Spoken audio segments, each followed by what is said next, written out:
Good evening, everyone. If you want to look at where India would be in 2047, India at 100, don't listen to our speeches. Look at Indian Railways. Through a decisive window, one question has been settled, that India is going to be a developed country. The question is not if, the question is only when. And whether this development is going to be inclusive enough, whether this development, this growth, is going to be a feeling of well-being and happiness for every Indian. And the question also presents is, how is Indian Railways going to look in 2047? Or let me put it differently, can India really be a developed country if its railways is not a modern, dynamic, confident, hygienic rail system? That today is the question, and that is something I'm going to talk about. So Indian Railways were, as you all know, were instituted in India as an instrument of domination, subjugation, strategy. But distances collapsed, minds got connected,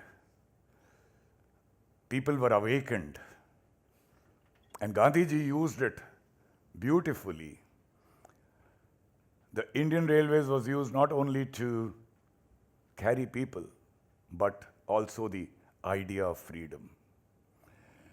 It led to our independence. After independence, railways contributed to the growth, connecting people once again, such a diverse country, to make it one unified entity.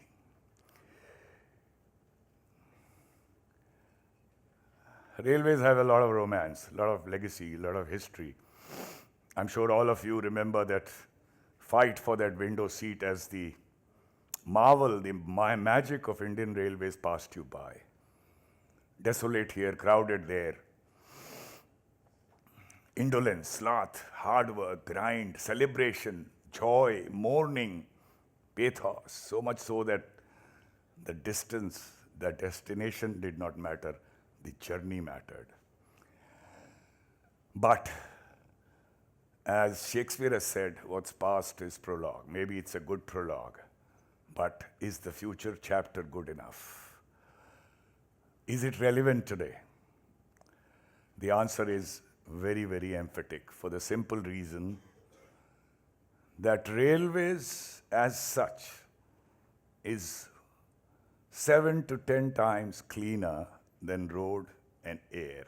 And I need not tell you how important that makes it as a means of transport, both for people and goods.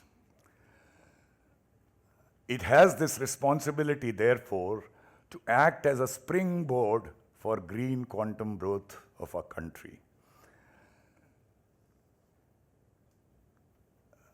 There's this famous saying of APJ Abdul Kalam that dream is not the thing that you see in sleep, but it's that thing that does not let you sleep. Is Indian Railways today sleepless enough to stimulate the growth of the country towards universal well-being, towards happiness for everyone? So it's not a question of relevance, but it's a question of role.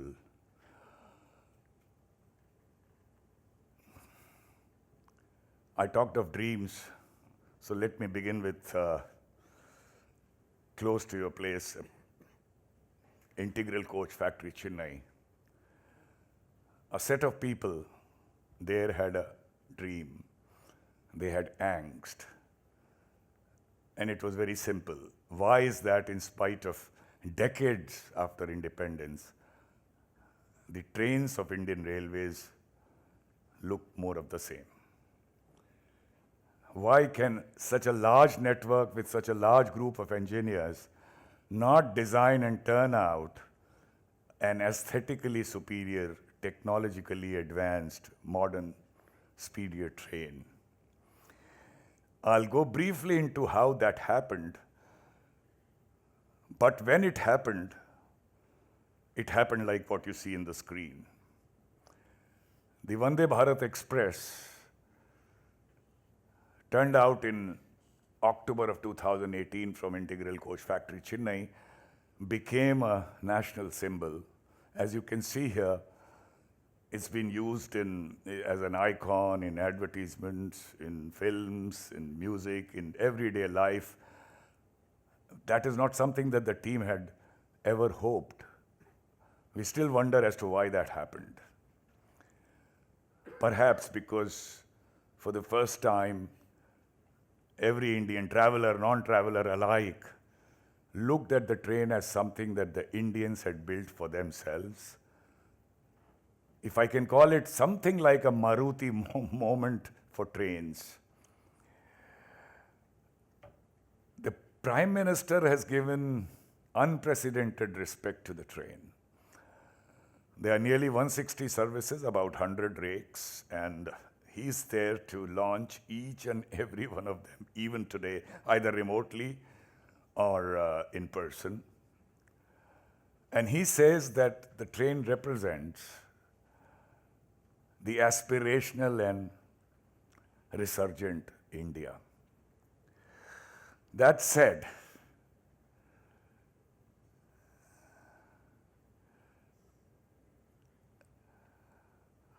briefly, I'll tell you what made it possible. I'm not going to get into the technical details of how you make a train set without locomotives, which has only 2 cabs in the end. Everything is under the board. Unlike the rickety vestibule that we have, it has sealed gangways.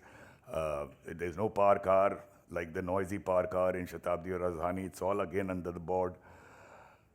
But I'll only briefly touch upon certain principles, the bedrock on which this was possible, and one of them was this simple principle which, to my mind, Atmanirbhar Bharat seems to be missing, and that is the spirit of Atmanirbhar Bharat. It's not about making India a manufacturing hub. That too is important. But we have large group of talent in this country. Making India just a manufacturing hub, for which so many countries in the world are competing, whereas their talent pool is nowhere near ours.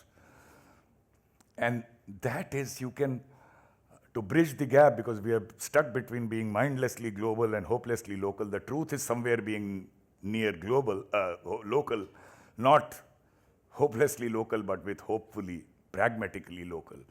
So there, unless the gap is too large, you can beg, borrow, steal, transfer, adapt, adopt, but you have to stamp it with your creativity, your originality, because that will bring ownership, and that ownership brings pride, and that pride can make you do 120, 130, 140% more than what you are otherwise capable of.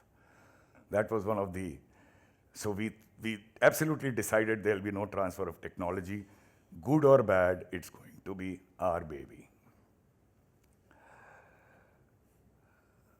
What we lack, particularly in government organization, it has rubbed off in private sector also today, is how we treat people. The walls between those who administer and those who are administered is a legacy, unfortunately, of our colonial times and perhaps our feudal times. But it's the time to break that. And that would come when you absolutely love what you do, absolutely love the organization you work for, and absolutely love the people you work with. It may not be human to do that because we are not made like that, but as leaders, and all of you are leaders, it doesn't matter how many people report to you. AI may take over our lives someday, but today, human resource is the most important resource, and empathy and love. We react to situations without putting ourselves in shoes of somebody else. if we give ourselves patience and 30 seconds to put ourselves in those shoes, the way we deal with situations would change, and that is love and empathy. One little couplet which I'll translate. एक लफ्ज़ से मोहब्बत का अदना ये फसाना है. This word love has this brief story. एक लफ्ज़ से मोहब्बत का अदना ये फसाना है, सिमटे तो दिले आशिक, फैले तो ज़माना है. If it shrinks, it is the heart of a lover. If it expands, it is the world. What you see in the picture is that I'm not a great engineer at all, but I would meet 300, 400 workers every week during my walks because I was told, let us do more of the same, don't interfere with regular production and so on. Asking them one simple question, any problem? And 99% of the time getting an answer, no problem, sir. Just that, breaking that wall. You know the difference between pride and vanity. Our lived experience was to get this sanction to make these. A GM of railways can spend whatever money he wants, 1,000, 2,000, 3,000 crores. But it was a new animal. So you needed a sanction from the board, which we were not getting, buried in skepticism and cynicism. In the end, I had to go and fall at the feet of the chairman, railway board. A great team, which had a dream bigger than mine, was waiting. And I knew that by grabbing his feet, I'll get the sanction. And it'll be a matter of pride for me because I go back to those people to start work. And by falling at his feet, I was killing my vanity, which one of you is going to kill in any case someday. It's better you kill it yourself today. And it applies to anything that you do in life. Britishers also taught us that Indians coming to position of power were not worthy of trust. So there is a system of distrust and mistrust, which we have not given up. It's time to give every leader trust of the organization, complete trust. Some people may misuse it, but most want to deliver, things will get done. As simple as that. One simple example, 5,000 plus parts go into making a train set. And we said that the Chief Design Engineer Mechanical and Chief Design Engineer Electrical have the complete trust of the organization, GM, HODs, at finance, supply chain, everyone. They are rubber stamps, they will decide. It worked wonderfully. Supply chain, one can never say is never a problem, but it never became a problem which could vitiate the timeline of the project. We are so much consumed by problems around us that we forget that little dot in that large circle of concern where we have in our power to do something ourselves, light our own candle. How we define success? We do something and there is an outcome of value, that's success. Actually, that's wrong. You do something with all your passion, commitment, all your life, you have already succeeded. You may fail once, twice, but as the saying goes, the success cannot be far away. Fear of that outcome of value prevents us from trying. As Shakespeare has said, our doubts are traitors which make us lose the good we oft might win by fearing to attempt. So I told them we'll all be mounted soldiers. गिरते हैं शह सवार ही मैदान जंग में, वो तिफल क्या गिरे जो घुटनों के बल चले. Not knowing something is never shameful. Pretending to know everything is. So we made a large matrix, engaged consultants, helped wonderfully. But we said no technology, only consultants to help us design so that next time we want to build 200, 220 kilometers per hour train, we'll not need those crutches. Always be wary of flattery. I'll simply state this and move on.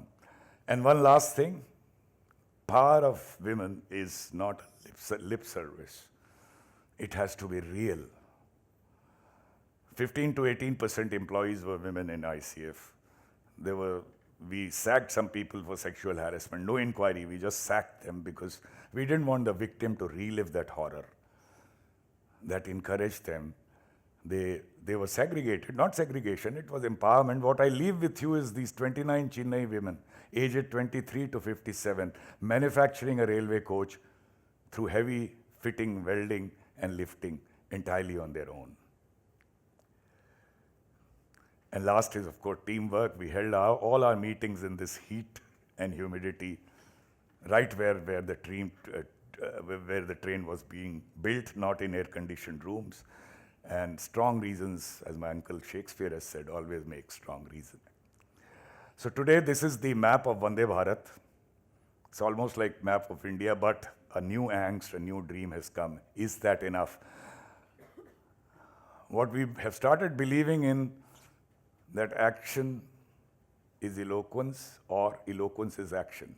Today, if you look around, unfortunately, in our country, hype and eloquence is considered as action. We appreciate intentions, award effort, declaring victory too early, whereas it should be after completion of a work. We know what we are, but in that celebration of what we have become, we forget what we can be.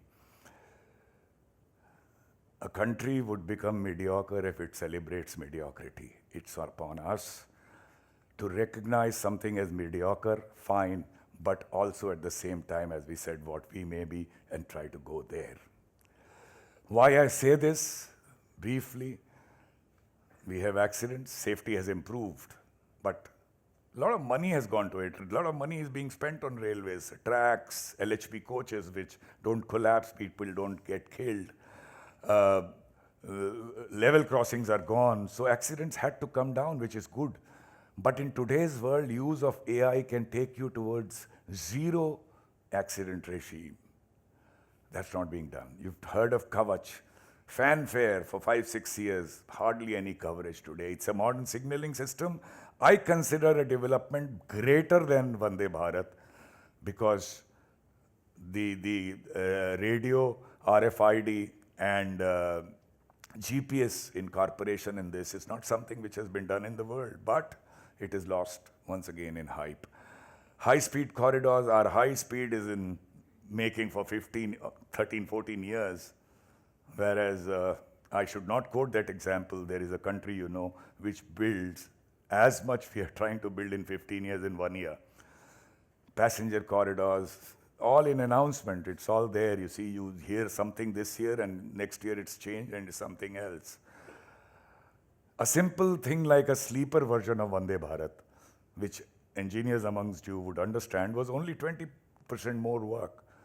It has taken 7-8 years, and it has just been inaugurated after 7 years, what should have become possible in 2019.